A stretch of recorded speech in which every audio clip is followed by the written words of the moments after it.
হ্যাঁ, ধন্যবাদ। কুমিল্লা জেলায় আমাদের 799টা পূজা মণ্ডপ আছে। 799 পূজা মণ্ডপে আমাদের প্রায় 5000 প্লাস আনসার বিডিবির সদস্য মোতায়েন আছে। এছাড়া আমার রেঞ্জের অধীনে কুমিল্লা, ফেনী, নোয়াখালী, লক্ষ্মীপুর, চাঁদপুর এবং বিবাড়িয়া এই 6টা জেলাতে প্রায় 2009টি পূজা মণ্ডপ, সেখানে 14,000 প্লাস আনসার বিডিবির সদস্য মোতায়েন আছে।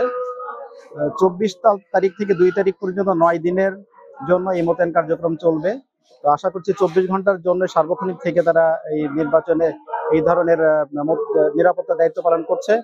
তো আমরা সার্বক্ষণিকভাবে অ্যালার্ট থাকি না। আনসার বিডিবি ছাড়াও অন্যান্য আইন শৃঙ্খলা বাহিনী, সেনাবাহিনীও কাজ করছে মাঠে, তারা প্রতিনিয়ত টহল দিচ্ছে।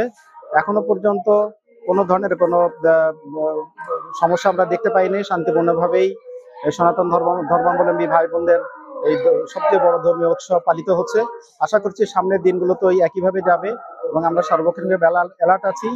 সারা বাংলাদেশে প্রায় 31,576টি পূজা মণ্ডপ আছে, সেখানে 2,35,000-এর মতো আনসার বিডিবি সদস্য মোতায়েন আছে।